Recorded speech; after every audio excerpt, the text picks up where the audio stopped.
Olá, pessoal. Estamos iniciando mais um Incubicast, o podcast de incubação descomplicada. Primeiramente, gostaria de agradecer vocês pelo apoio que têm nos dado. E para você que está chegando agora, seja muito bem-vindo ao nosso Incubicast. Aqui é o nosso ambiente, onde a gente aprende incubação industrial de uma forma bastante descomplicada, acessível, mas sempre educativa. E, além de tudo, bastante experiência, né? Eu acho que é o que mais importa, nada de achismo. A gente sempre está convidando especialistas na área de incubação industrial. Para esse episódio acontecer aqui hoje, eu tenho o prazer de convidar um colega com bastante experiência na área de incubação. Gostaria de apresentar para vocês o Eduardo Costa. Eduardo Costa, que é médico veterinário com especialização em ciência aviária pela Universidade Federal de Uberlândia, possui MBA em gestão estratégica e econômica de negócios pela FGV e atualmente cursa MBA em gestão de comércio exterior e negócios internacionais também pela FGV. Eduardo Costa é um especialista em incubatórios, acumula mais de 20 anos de experiência na indústria avícola, tendo atuado como consultor técnico global ao longo de sua carreira, prestou suporte técnico a clientes em mais de 50 países, contribuindo para a melhoria de processos e desempenho em qualidade em incubatórios de alta performance. Eduardo Costa, seja muito bem-vindo ao Incubicast. É um prazer ter você conosco aqui. Olá, Arley. Obrigado pelo convite. Primeiramente, gostaria de agradecer o convite e te parabenizar pela iniciativa, trazer um tema que é a nossa paixão, né, incubatório. Quem está inserido no processo aí sabe o quanto que é envolvente e apaixonante esse tema, e a forma que você está trazendo o propósito desse projeto, que é trazer de uma forma bem acessível e bem, como diz o próprio projeto, descomplicada, para fazer uma informação acessível para todo mundo. Parabéns pela iniciativa. Um grande prazer ter você conosco, é uma referência muito grande na área de incubatório e já, como você mencionou aí no seu currículo, mais de 50 países, então tu já viu de tudo, já viu coisa boa, coisa ruim, coisa extraordinária, né? Para a gente iniciar com chave de ouro esse Incubicast aqui, a gente trouxe um assunto aqui para a gente conversar juntamente com o Eduardo aqui, que é um assunto praticamente do momento, hoje, Brasil, pode dizer mundo também, mas falando exatamente do Brasil, a gente vê muitos projetos de incubatórios novos, ampliações de incubatórios. Eu não sei se eu posso dizer que a gente estaria no auge desse momento, né?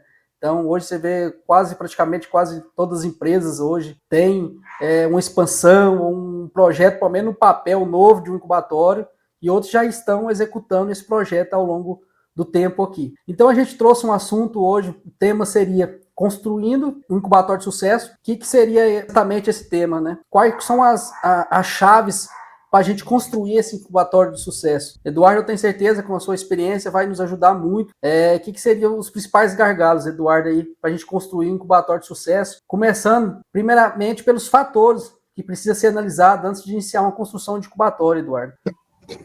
Primeiro, assim, esse é um tema que eu gosto muito. Tá? Já participei de construção de incubatórios aí de clientes, de empresas que eu trabalhei, já participei de reformas. Então, realmente é um tema que me fascina bastante. Esse trabalho pré-operacional aí, do planejamento do incubatório, é um dos pontos mais críticos aí da concepção do projeto. Tá? O ponto de partida para a gente começar um projeto numa planta de incubação é fazer uma avaliação completa do cenário mercadológico e também do planejamento estratégico da empresa. A gente precisa ter um planejamento estratégico a médio e longo prazo, para a gente poder conseguir montar um plano de construção desse incubatório, ou traçar uma estratégia para a gente construir esse incubatório.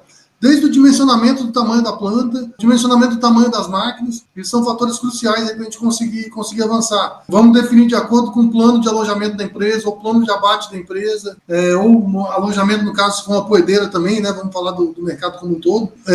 A gente conseguir ter esse plano, saber se vamos construir um incubatório em uma etapa única, ou se a gente vai fazer esse incubatório em múltiplas etapas, com expansões programadas já de acordo com o planejamento estratégico de crescimento da empresa. Também para a empresa não precisar mobilizar um capital muito grande e ficar com uma estrutura ociosa, e tampouco estar com o campo empurrando o incubatório, ou o frigorífico puxando o incubatório também, né? Então, essa análise macro do cenário é muito importante para fazer a engrenagem estar andando redondinha, né? Para a gente nem estar com uma estrutura ociosa e nem estar com nenhuma das pontas empurrando ou puxando a produção, ou sendo um gargalo para a produção de uma forma geral.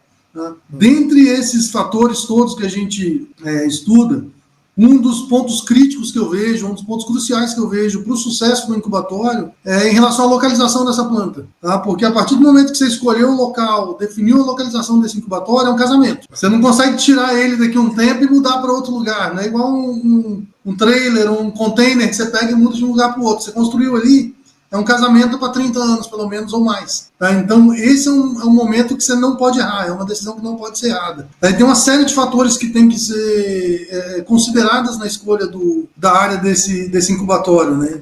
Eu acho que eu poderia gastar muito tempo falando disso aqui, eu acho que é uma parte realmente muito estratégica, mas a gente não pode deixar de considerar fatores geográficos, primeiramente, que seriam questões como altitude, por exemplo. Você está em Fortaleza, você está a nível do mar. Agora, imagina um incubatório em Fortaleza ou um incubatório em Campos do Jordão, que está 1.700 metros acima do nível do mar. Ou um incubatório em Quito, que está 2.700 metros acima do nível do mar. Então, são condições completamente distintas que tem que ser levado em consideração. Algumas delas talvez você tenha que investir muito dinheiro para suprir, para remediar uma condição geográfica que vai estar influenciando o funcionamento da sua planta. Tá? Questão de fenômenos naturais também. Eu já fui em incubatório que passou por um terremoto, eu tenho até fotos desse incubatório, que chegou lá, não tinha um ovo na bandeja, mas não, 100% dos ovos estavam no chão da máquina. Porque isso foi um incubatório até no Equador, mas já vi casos desse no Chile também, em outros países, que teve um terremoto e acabou o incubatório. Assim, os ovos caíram todos. O gerente do incubatório falou para mim: Eduardo, eu entrei, desliguei a chave geral e entrei com o pau para tirar ovo, porque eu não tinha o que fazer mais. Meu Deus, que situação.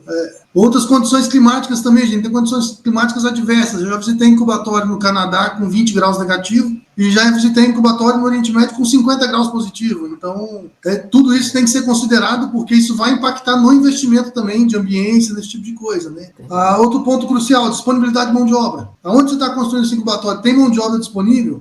Outra coisa que a gente tem que pensar, essa mão de obra está disponível hoje. Daqui 10 anos ela vai estar ali ainda disponível? A gente que tem um pouco mais de tempo de incubação, 15 anos atrás, a gente não falava em tanta preocupação com mão de obra igual se fala hoje, né? A destinação da área que você está construindo, é uma área urbana, é uma área rural, é uma área industrial? Talvez seja uma área urbana ou uma área rural ali, mas está no limite da cidade. Com o tempo ela pode virar uma área urbana, pode ser que crie um bairro de casas populares ali, que vai ser habitado de uma forma muito rápida. Será que quando a cidade envolver esse incubatório, qual tipo de problema que eu posso ter nesse momento? Vizinho reclamando do mau cheiro, penugem na casa dos vizinhos, vai chegar um momento que provavelmente o incubatório vai ter que sair de lá. Questão sanitária, extremamente importante também, saber se tem criação de aves, o foco de avicultura é muito forte nessa região, tem muita suinocultura em volta dessa região também, rota de aves migratórias, tudo isso tem que ser considerado. A gente viu o caso de influenza que teve no Brasil recentemente aí, o impacto que teve nos incubatórios que estavam envolvidos ou que tinham ovos dessa unidade que foi acometida com o problema sanitário, né? A questão cultural da cidade também, a cultura dos vizinhos ou da população da cidade. É uma cidade que todo mundo cria galinha caipira no fundo de quintal, é uma cidade já mais urbanizada, que tem uma lei orgânica que proíbe essa criação de galinhas. São questões importantes. Outra, disponibilidade de água, disponibilidade e qualidade da água que você tem nessa planta, né? Ou nesse terreno que você está adquirindo para construir um incubatório. Eu já visitei incubatórios, e não foi um nem dois não, foram muitos incubatórios que eu já visitei, que tem que suprir água com caminhão-pipa, tanto no Brasil quanto fora do Brasil. O volume de água que o incubatório consome, você vai ficar com um caminhão-pipa exclusivo puxando água. Olha aí. Isso é um custo que talvez uma escolha correta você não precisaria. Disponibilidade de energia elétrica. Eu participei de um projeto que ele ficou quase um ano parado porque a concessionária não conseguiu ligar a energia. Foi uma construção feita no gerador e ficou quase um ano de atraso nessa obra porque a concessionária do governo não conseguia, não tinha infraestrutura para fornecer energia. Logística. Logística é extremamente importante. Você precisa de uma logística de ovos, de pintos. Tem que considerar que é muito mais barato e viável transportar ovo do que transportar pintinho. Então é melhor você estar próximo das suas granjas de frango do que estar da granja de matrizes, no caso. A questão de acessos desse incubatório, você tem uma estrada de acesso, largo o suficiente para passar um caminhão. A condição dessa estrada é boa o suficiente para passar com um caminhão de ovo, que é extremamente sensível. Na parte logística também, a logística de insumos também a gente tem que considerar, né? Um fornecedor de vacina, fornecedor de gás, o fornecedor de óleo diesel para o gerador, uma assistência técnica que você precisa. Eu já fui em incubatórios aí no Peru, na Colômbia, com incubatório no meio da selva, como eles dizem, no meio da floresta. Tudo para chegar lá é difícil, tem que chegar de barco, às vezes, as coisas. Então, eles tinham, e isso gera um custo muito grande, além de, comumente está faltando insumos, gera um custo muito grande para a operação. Tá? Outros pontos importantes, a parte ambiental, você tem que tomar conta disso também. Como que vai ser o resíduo, a destinação desse resíduo, tanto o resíduo de incubação, quanto a água residual, que é um volume grande também que o incubatório gera. A gente tem que ter uma destinação correta, então a área tem que ser capaz de ter lagoas de tratamento. Você tem que ter parceiros para poder coletar esse resíduo do seu incubatório, para fazer um subproduto, um adubo, uma ração, um incinerar, alguma coisa nesse sentido. Está atento também às questões de legislação tributária, ambiental, trabalhista, tudo isso são fatores que estão ali determinantes para escolher a área desse incubatório. E muitos desses fatores, Eduardo, que você disse aí, você dizendo, eu pensando aqui, alguns são fatores que o dinheiro muda, né? O investimento faz a mudança, né? Como você disse aí, tem incubatórios na neve, no deserto, numa selva. Desde que você tenha dinheiro para investir, você vai conseguir extrair o melhor desse incubatório, né? Mas tem outros fatores, já que o dinheiro não compra, já que o investimento não resolve. A cultura, como é que você muda a cultura? Né? Uma falta de mão de obra, né? O investimento não cobre essa falha, né? Realmente. E às vezes o investimento inicial um pouquinho mais alto, ele vai se pagar ao longo dos anos, porque se você vai economizar agora, talvez você vai ter um custo alto o resto da vida com esse empreendimento. Interessante, são muitos detalhes, né, que pensar muito bem antes do investimento. A gente sabe que o investimento incubatório hoje não é um investimento barato, é um investimento alto, é um objeto, é um prédio que você não consegue tirar ele daqui e colocar no outro lugar, você faz para ficar ali, um casamento, como você disse, né? É um casamento. Aí que você disse. Durante essa vivência tua aí, que você vê nessas construção de incubatórios novos aí, ou seja, até mesmo ampliações, quais são os erros mais comuns que você vê nesse início de projeto? Algumas coisas que eu já vi acontecendo e é recorrente, são questões de dimensionamento mesmo. Muitas vezes o pessoal, talvez seja o mais comum que eu vejo, eles subestimam as estruturas de apoio e também as estruturas de sala de ovos, sala de pintos. Tá? Já teve muito projeto que eu fui discutir ou que eu participei da concepção do projeto, que na hora que eu chego lá, eu falo, mas quantos ovos você vai incubar por semana? Vou pegar um número aleatório aqui. 600 mil ovos. E sua sala de ovos tem espaço para estocar quantos ovos? 200 mil. Mas você está com 2 dias de estoque, talvez 3 dias de estoque você tem. Não, mas aqui o meu planejamento é just in time. Na hora que o ovo chegar, a gente não vai estocar mais do que 4 dias. E a sala de pintinho? Não, a sala de pintinho minha é pequenininha, porque o pintinho vai nascer e vai para o campo direto. Agora a gente está pensando no mundo perfeito, né? E o mundo não é perfeito. Então a gente tem que sempre pensar nos cenários fora do padrão, o que acontece fora da curva. Se a gente esquece dezembro, muitas vezes o abatedor não vai bater 24, 25 de dezembro. Vai bater 31 de dezembro, 1º de janeiro. Seu estoque vai subir nesse mês. Um cliente cancelou, você tem que reduzir o alojamento por algum motivo, seu estoque vai subir. Então já dimensiona uma sala de ovos suficiente. Você tem um estoque maior, pelo menos 7 dias eu recomendaria. Outro ponto, sala de pintos. Não, o pintinho vai nascer e vai direto para o campo. Mas eu tive um problema com o abatedouro, quebrou, meu frango ficou mais velho no campo, o vazio sanitário reduziu. A granja não está pronta para receber esse pintinho tem que dormir no incubatório. Eu não tenho espaço para esse pintinho dormir.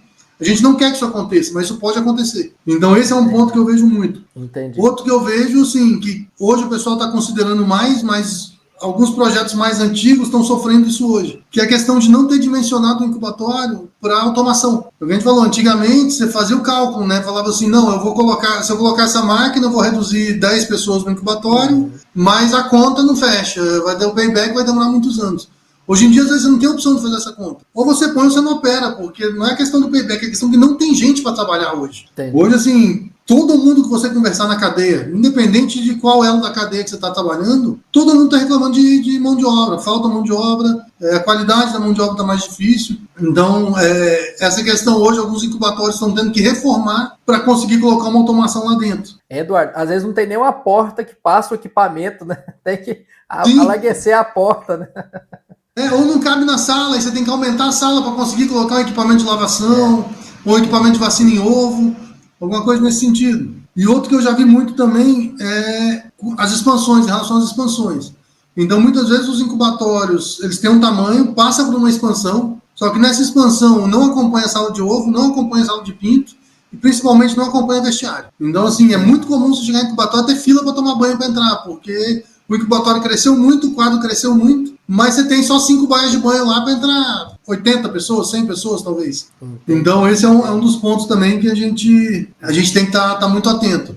Se vai ter um plano de expansão, pelo menos o vestiário, refeitório, escritório, já faça dimensionado para atender o volume máximo desse incubatório lá na frente. Eduardo, é o que a gente vê nesses incubatórios, vamos fazer os incubatórios mais antigos hoje, né? Cada vez mais essa questão sanitária, a biosseguridade tem nos chamado muita atenção, né? No Brasil, recentemente, com esse caso de influenza, mas mesmo antes desse caso de influenza que a gente teve no Brasil, eu vejo que as plantas de incubatório cada vez mais têm pensado um pouquinho mais sobre o fluxo sanitário, fluxo de pessoas, fluxo de materiais, né? Antigamente a gente tinha muito aquele modelo de incubatório H, né? Hoje se já vê modelos de incubatórios totalmente já diferentes, né? E esses modelos, esse fluxo, o Eduardo, hoje você vê nesses projetos novos que estão sendo realizados, estão dando uma certa importância para isso? Ou você vê que a gente precisa melhorar mais, como a nível Brasil e a nível também fora do Brasil? Estamos avançando nisso no Brasil, ou você acha que a gente precisa melhorar mais nisso ainda? Eu acho assim, nessa última década, vamos dizer, tem uma virada de chave muito grande aqui no Brasil em relação à incubação de uma forma geral, tá? E o aspecto sanitário está no topo dessa lista aí. Eu sempre disse, quando eu vou conversar de incubação, nessas coisas, eu falo, para mim tem 2 pontos-chave no incubatório: manutenção e limpeza. Se você tiver com a manutenção em dia e a limpeza em dia, a higiene em dia, a sanidade em dia, você ganhou metade da guerra, já tá ganha. Lógico, tem várias outras coisas também que são importantes, mas higiene e manutenção são, para mim, 2 pontos-chave nesse incubatório. E com essa tendência de incubatórios cada vez maiores, antigamente você olhava um incubatório de 4 milhões, 5 milhões de ovos por mês, era um incubatório grande. Hoje a gente está falando de incubatório de 20, 25 milhões de ovos por mês. Entendi. Então, assim, são incubatórios extremamente grandes, um volume muito grande de produto biológico, de ovo, de pinto, numa área pequena, concentrado numa área pequena. Então, qualquer falha sanitária, qualquer desafio sanitário que você tiver, pode ter um impacto catastrófico para a companhia. Tá? Resultado ruim a gente reverte, desempenho a gente reverte, esse tipo de coisa. Agora, sanidade é um negócio que realmente machuca bastante a empresa. Tá? Então, em relação à sanidade dos incubatórios, hoje, o modelo virou quase que um modelo padrão já de construção de incubatório, que é aquele que vem sala de ovos, incubadora, transferência, nascedor e sala de pinto, né? Ele fica um incubatório meio linear ali. Sim. Você acaba que consegue ter um fluxo de material bem interessante, que ele funciona em 2 loops, né? Então tem um material de incubação, sai da incubação, transferência, volta para a sala de ovo, e o do nascedor vai transferência, pintinho, volta para transferência. Então o único ponto de cruza desses equipamentos é na vacinação em ovo ou na transferência, né? Se não tiver vacinação em ovo. Entendi. Então nesse ponto eu acho que a parte dos equipamentos está funcionando melhor. Alguns cuidados com o fluxo de pessoas a gente tem que tomar. Tem muitos incubatórios hoje que estão fazendo vestiário na área de incubação e na área de eclosão. O pessoal costuma chamar de área limpa e área suja, né? Eu prefiro não usar esse nome, porque área suja dá um sentimento ruim, não é sujo. Tem nada sujo, só área de incubação e área de eclosão, então faz vestiário separado, refeitório separado para essas 2 áreas. Eu não vejo isso é uma boa prática, mas eu não vejo isso como sendo obrigatório. Tá? Entendi. Tem muita empresa que tem um vestiário só, um refeitório só, mas faz horários diferentes. Então o pessoal da sala de ovos entra mais cedo que o pessoal da sala de pintinho, por exemplo. Então ele toma banho mais cedo, ele almoça mais cedo, e esse pessoal não se cruza ali nessas áreas de apoio intermediárias. Outro ponto de atenção também, que às vezes a gente acaba deixando passar, é em relação às equipes que rodam o incubatório inteiro, ou as áreas comuns para o incubatório inteiro.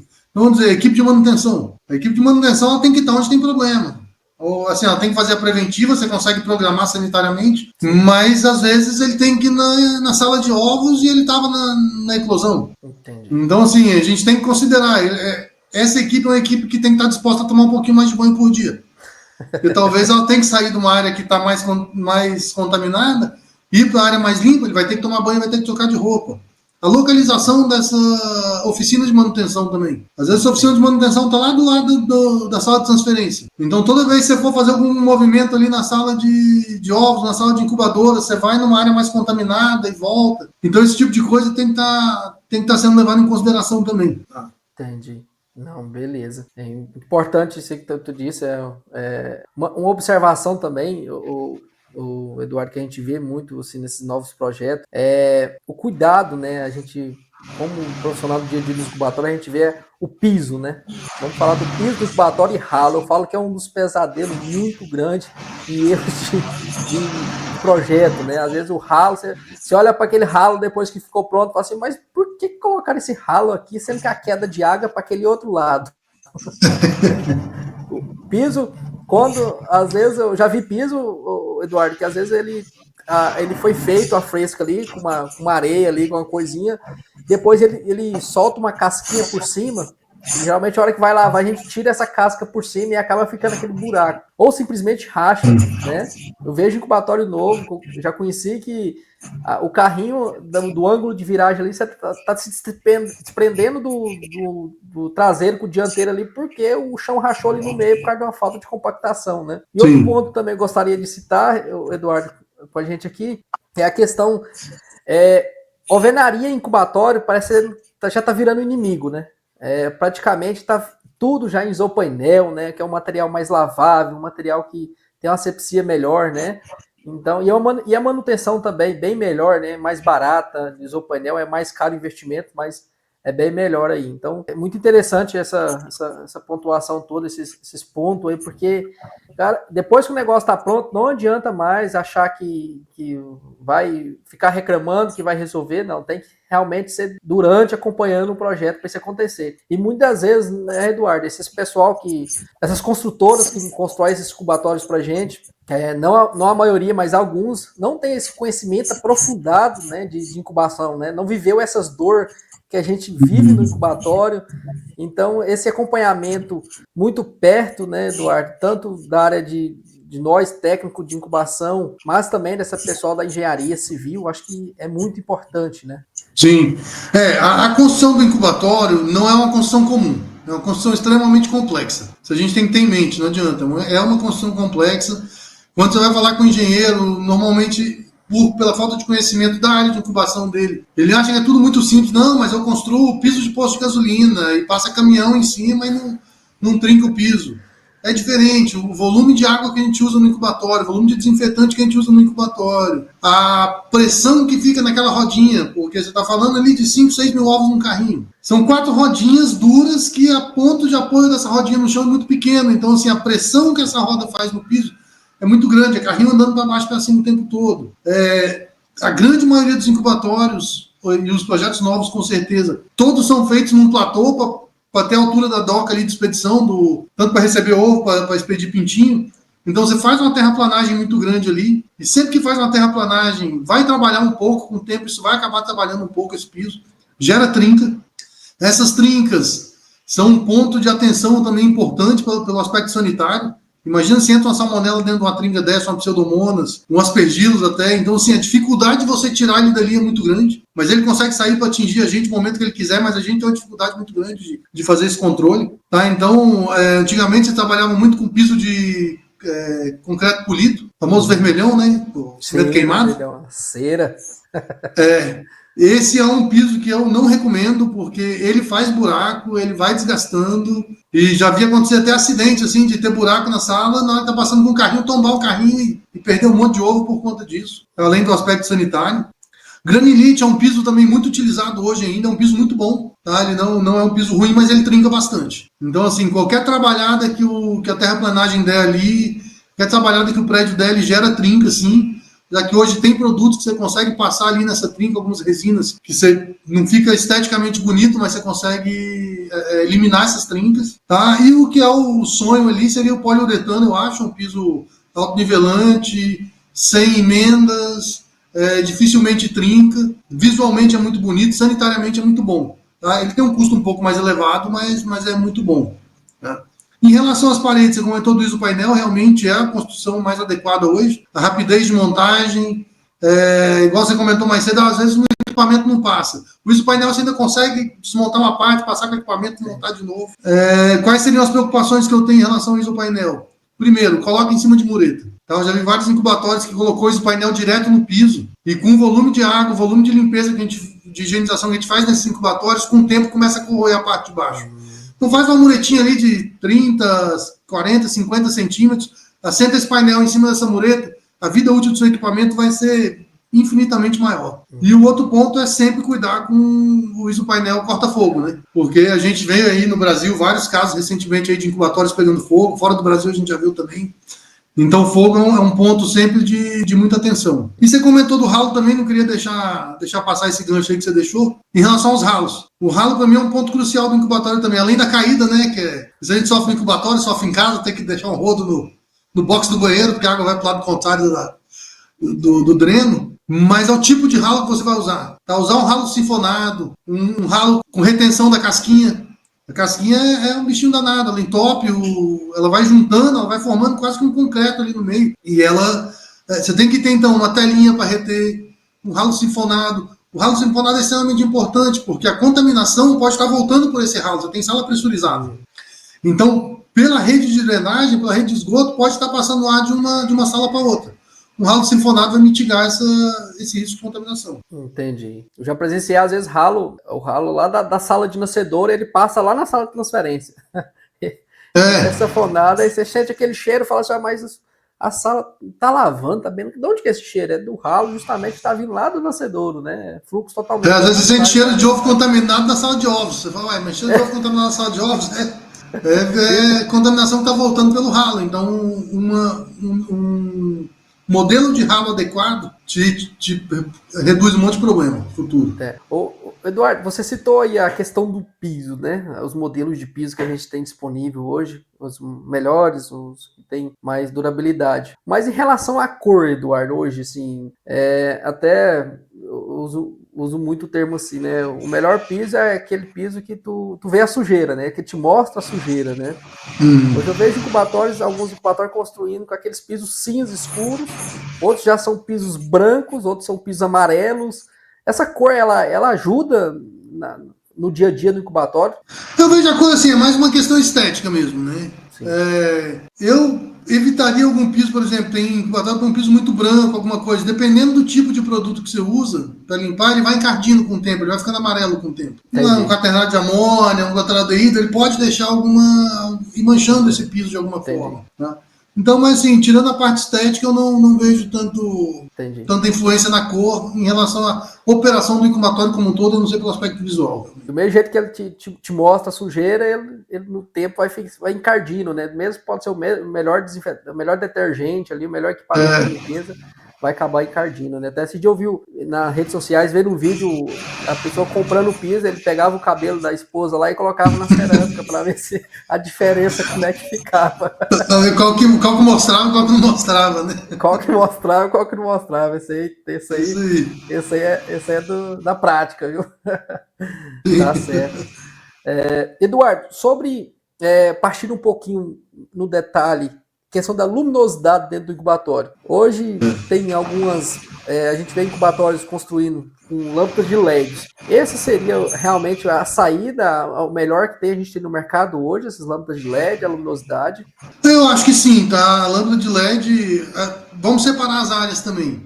Então, assim, vamos dizer, a sala de pinto é um local à parte. Tá? Certo. Falando da sala de pinto para trás, ou da sala de retirada para trás, aí o tipo de lâmpada é mais pela uma questão assim, você quer que o funcionário tenha uma boa visibilidade, principalmente sala de ovos. Se faz a classificação de ovos dentro do incubatório, ele tem que ter uma boa luminosidade, ele tem que conseguir enxergar bem esse ovo, vai conseguir classificar bem esse ovo. Então a lâmpada de LED funciona muito bem. Hoje tem lâmpadas de LED blindadas, que você pode bater água, esse tipo de coisa. São bastante econômicas no consumo de energia. Então, nesse ponto, bem tranquilo. Na hora que chega na sala de pintos, aí já tem algumas particularidades que a gente tem que tomar conta, né? Tem que levar em consideração. Dentre elas é realmente a intensidade luminosa dessa sala. Ali está cheio de pintinho lá dentro, né? Então a gente não quer uma luminosidade muito alta nessa sala, porque isso vai estimular a atividade do pintinho, o pintinho vai ficar agitado, vai ficar piando, esse tipo de coisa. Então, sala de pinto, sala de processamento de pintinho, o que eu preconizo? Ter ou uma penumbra, uma luz um pouco mais baixa, para essa ave ficar calma, ou luz azul, principalmente na sala de espera. A luz azul, ela acalma a ave. Ela dá um comportamento realmente de acalmar a ave, ou a penumbra, deixar uma luminosidade mais baixa. Aí o que normalmente eu faço?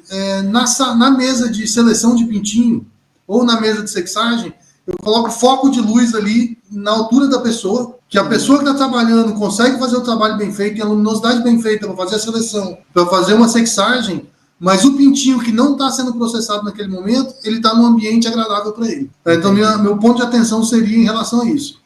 E claro, se você faz uma vacina em spray, Aí você tem que seguir as recomendações ali de deixar um tempo de luz acesa, principalmente se for uma vacina de coccidiose, deixar um tempo de luz acesa para garantir o consumo dessa vacina, né? Aí tem que ter uma luminosidade maior. Então, o ideal seria ter luzes dimerizáveis ou luzes em circuitos, né, dentro da sala, que você possa ir ligando por grupo de lâmpadas, de acordo com a atividade que está fazendo. Claro, na hora que for higienizar, não tem pintinho mais, aí você já liga tudo para ficar claro que o pessoal conseguir fazer um trabalho bem feito. Olha para tu ver tanto que é detalhe, né? Tem lugar que você precisa de mais luminosidade, lugares que você precisa de menos luminosidade.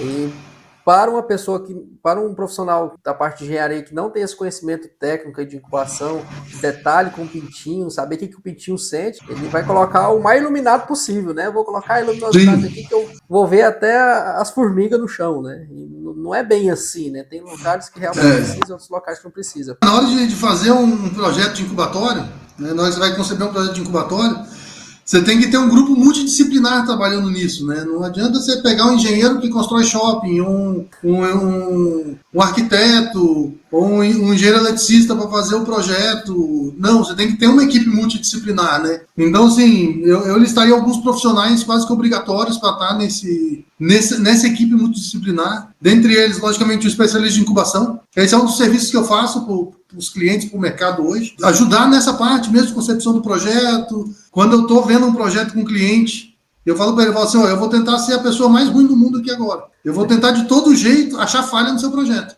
Enquanto está no papel, eu posso achar falha. Depois que está construído, não. Então, é ter essa pessoa especialista de incubatório. Tem um especialista de ventilação. Mas o especialista de ventilação de incubatório. Não pega o especialista de ventilação de hospital, de shopping. Não sabe fazer. Entendi. É muito complexa a ventilação de incubatório. Pega uma empresa que tem know-how nesse projeto. Envolve também a empresa de automação. Ela tem que estar envolvida nesse projeto também. Eles têm que dar um projeto de automação. Esse projeto de automação tem que conversar com a planta baixa do seu incubatório, tem que conversar com o equipamento de incubação e nascedouro que você tem. Às vezes você vai usar automações de diferentes empresas, pode ser um equipamento de lavação de uma empresa, um equipamento de vacinação em ovo de outra empresa. Esses equipamentos têm que se conversar. A equipe de SSMA, né, Saúde, Segurança e Meio Ambiente, extremamente importante, porque eu já vi acontecer isso, já aconteceu comigo. A gente faz um projeto maravilhoso, está lá executando, chega que está de segurança do trabalho e fala assim, não, mas aqui tem que ter um guarda-corpo, porque tem mais de 2 metros de altura. O projeto do bombeiro não vai aprovar, porque aqui o projeto de incêndio não está de acordo com a norma X. Entendi. Ou não atende NR10, ou não atende NR12. São duas NRs que têm bastante impacto no nosso equipamento, no nosso negócio, né? Que é NR de partes elétricas e partes móveis. Não, partes elétricas e partes móveis. Essas duas são muito complexas, mas elas são muito importantes. Então, o pessoal da segurança do trabalho, pessoal do ambiental, o que eu vou fazer com a água residual? FET irrigação? Permite, a legislação permite nessa localidade de fazer FET irrigação, lagoa de tratamento, resíduo de incubação. Antigamente cavava um buraco e enterrava, hoje isso é inadmissível mais, então toda essa parte tem que estar envolvida. Entendi. E claro, o projeto da equipe de engenharia, né, de uma forma geral, que a engenharia eu dividi em 3 partes, que um é o projetista, que é a pessoa que vai fazer o projeto, o cálculo, né, projetista, calculista, vai fazer a planta baixa, esse tipo de coisa, com as diretrizes que essa outra equipe vai passar para eles. A equipe de elétrica, então a engenharia elétrica, porque a engenharia elétrica do incubatório é complexa e tem um impacto, tem um custo muito alto, dependendo de onde você põe o quadro, de onde você põe um gerador, pode ter um impacto muito grande no custo do projeto, porque cabeamento é extremamente caro. E a equipe de execução da obra, né? Tem um engenheiro de campo, um engenheiro um fiscal de obra que vai acompanhar a execução, que normalmente a gente vai contratar terceiros para fazer, mas tem que ter uma pessoa da empresa acompanhando essa execução da obra. Você citou uma questão da área de segurança, me fez lembrar uma situação que hoje a gente às vezes vê projetos de incubatório com um teto de 6 metros, 5 metros e meio de altura, né? Eu fico, como prático no incubatório todo dia, executando a tarefa junto com a equipe, eu fico imaginando, gente, isso tem uma dificuldade enorme para lavar, né? Como é que um jato para você já colocar uma água lá em cima, cara, tem que ser um jato potente ele acaba estragando outros equipamentos dentro do incubatório. Aí muitas vezes você tem que subir naqueles carrinhos, causa um transtorno danado. Então, assim, a altura também, né, Eduardo? Além da questão de segurança também, pensa você fazer um teto, sei lá, de 6,5 metros dentro de uma sala de ovos, cara, quanto de ar que não vai precisar mais dessa sala, né? Isso que eu ia falar, você aumenta a área que você tem que climatizar, ela aumenta substancialmente, você tem que ter mais equipamento para fazer isso. mais frio ou mais calor, dependendo do ambiente que a gente está falando. Como você disse aí, Eduardo, tipo assim, tem muita... Se a gente for falar realmente do que a gente tem que preocupar na hora para construir um incubatório de sucesso, vamos ficar dias, horas aqui conversando, né, sobre isso. Mas eu acho que tudo que você nos disse aqui vai ser bastante enriquecedor. São detalhes que às vezes a gente, eu sabia, mas na hora da construção não estava ciente, não lembrou, né? Como você disse assim, no teu trabalho que você faz ajudando nesses projetos, eu vou ser a pior pessoa, vou criticar, né? O momento é agora de criticar, depois não adianta, né, o Eduardo. E além assim, a gente está falando somente da parte civil praticamente aqui, né, do prédio, do corpo como si do incubatório. Mas a gente for falar depois o tanto que é importância também, né, Eduardo, das redundâncias dos equipamentos, né? Isso não seria um assunto para agora, mas o quanto é dinâmico essa parte de construir um incubatório, né? Sim. O plano B, né? Esse tipo de coisa. E na parte construtiva tem muito detalhe que faz a diferença. O nivelamento do piso pode gerar um problema na viragem do carrinho, por exemplo. Então tem uma série de coisas ali que tem que estar muito atento e muito em cima mesmo. É um investimento que não é barato, como você falou, né? Tá falando na casa de milhões aí, então... Algumas dezenas de milhões, no caso. Então. Eduardo, assim, para encerrar aqui esse bate-papo, gostaria de a gente continuar aqui, mas a gente sabe que nosso tempo é pouco. Em breve a gente está novamente aqui juntos, aqui batendo um novo papo aqui, um outro tema. Mas eu gostaria que, para encerrar com chave de ouro aqui, o que você daria, a principal dica, né, um conselho que você daria para uma pessoa, uma empresa que vai construir um incubatório ou ampliar um incubatório agora, para que ele não se arrependa no futuro? Então, assim, igual a gente comentou anteriormente, né, a construção do incubatório é uma construção extremamente complexa. Não é uma construção simples, não é um prédio simples de se construir, igual construir uma casa, um prédio de escritórios, um shopping, alguma coisa assim. Procure empresas especializadas em incubatórios, parceiros fortes, parceiros robustos para te atender, tá? Tanto na parte construtiva quanto na parte de equipamentos, de ventilação, de máquinas, né, incubadoras, nascedores. Pegue parceiros confiáveis. Garanta, tenha certeza que você vai promover uma comunicação muito assertiva dessas partes. Tá? Então, a empresa que vende a incubadora, ela tem que validar o projeto de ventilação. Sim. Porque senão lá na frente vai ficar uma apontação de dedo e ninguém vai ser o culpado. Então, que todos estejam envolvidos, todos sejam corresponsáveis por todas as etapas do projeto. Tá? Não economiza tempo, recurso ou esforços, né? Então não vamos economizar tempo, esforços ou recursos durante a fase de elaboração desse projeto, tá? Igual eu falei anteriormente, quebrar o projeto no papel é fácil, então estressa esse projeto o máximo que você puder enquanto ele está no papel, faça, refaça, não se arrependa disso, é um custo agora que é barato depois, tá? Então estressa bastante esse projeto, porque depois que está construído a história muda, você não consegue jamais estar fazendo as mudanças ou enxergar os problemas que você poderia ter enxergado no papel, na hora que você enxergar na construção pronta, é muito mais difícil você corrigir, tá? E contem comigo aí sempre que precisarem no projeto, eu estou aqui disposto a prestar esse serviço. É uma das áreas que eu mais gosto de trabalhar, essa, de construção, de concepção de projeto, de automação. Então, contem com a gente aí para estar somando um pouco mais de know-how aí para chegar no projeto de excelência. Com certeza, Eduardo. Gostaria de agradecer muito pela compartilhar esse conhecimento conosco aqui. Para quem está nos ouvindo aí, nos assistindo, eu tenho certeza que são palavras aí, conselhos enriquecedores que só quem sabe desse conselho é quem viveu na prática, né? Às vezes tem muito achismo, às vezes, né, Eduardo? Eu acho que pode acontecer isso. Não, realmente, o que você acabou de dizer, realmente são coisas realmente que acontecem na prática ali, que a gente sente a dor depois que o incubatório está pronto. Então, acho que foi muito, se abordou esse tema de uma forma bem falando a nossa língua dos incubatórios. Então é isso, Eduardo. Muito obrigado pela sua disponibilidade do seu tempo, tá? Conte conosco sempre no que a gente puder ajudar aqui no Incubação Descomplicada. Então é isso, pessoal. Encerrando mais esse episódio aqui. Espero que vocês tenham gostado desse episódio. Esse episódio foi bastante enriquecedor, bastante diferente. Então a gente viu aqui que incubação não é só colocar o ovo na incubadora, né? Um incubatório começa mesmo antes disso, começa lá na obra, no aterramento. Então, foi dicas valiosas aí. E foi uma linguagem bastante simples, mas bem objetiva. E, acima de tudo, muito educativa. Convido a vocês a convidar aqueles colegas ainda da área de incubação para vir conferir com a gente esse nosso conteúdo. Tenho certeza que vocês não irão se arrepender de continuar aqui, acompanhando nossos episódios. Desejo uma boa semana a todos vocês E um grande abraço. Até logo, gente. Muito obrigado aí. Obrigado, Arlen. Parabéns pela iniciativa mais uma vez. Valeu, Eduardo. Obrigadão.